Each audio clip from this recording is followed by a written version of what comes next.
একবার একটি ছোট গ্রামে বেন এবং তার বোন লিলি নামে একটি ছোট ছেলে থাকত। বেন ৮ বছর বয়সী এবং লিলি ৬। তারা তাদের বাড়ির পাশের মাঠে একসাথে খেলতে পছন্দ করত। এক রৌদ্রোজ্জ্বল দিন বেন এবং লিলি কাছাকাছি বন অন্বেষণ করার সিদ্ধান্ত নিয়েছে। তারা যখন আরও গভীরে ঘুরছিল, তারা একটি সুন্দর ঝকঝকে স্রোত দেখতে পেল। তারা পানির ধারে খেলত, হাসতে হাসতে ও ছিটকে পড়ত। হঠাৎ লিলি একটি পাথরে পিছলে স্রোতে পড়ে গেল। স্রোত শক্তিশালী ছিল এবং সে ভেসে থাকার জন্য লড়াই করেছিল।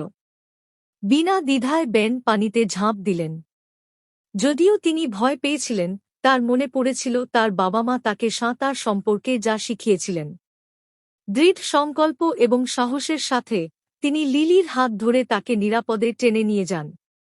ভেজা এবং কাঁপতে কাঁপতে তারা পাড়ে বসল, একে অপরকে শক্ত করে জড়িয়ে ধরে।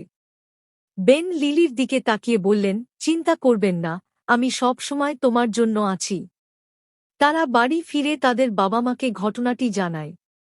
তাদের বাবা মা বেনকে তার সাহসিকতার জন্য এবং লিলি তার ভাইয়ের প্রতি তার আস্থার জন্য প্রশংসা করেছিলেন। সেই দিন থেকে বেন এবং লিলি জানত যে যাই হোক না কেন, তারা সবসময় একে অপরের উপর নির্ভর করতে পারে।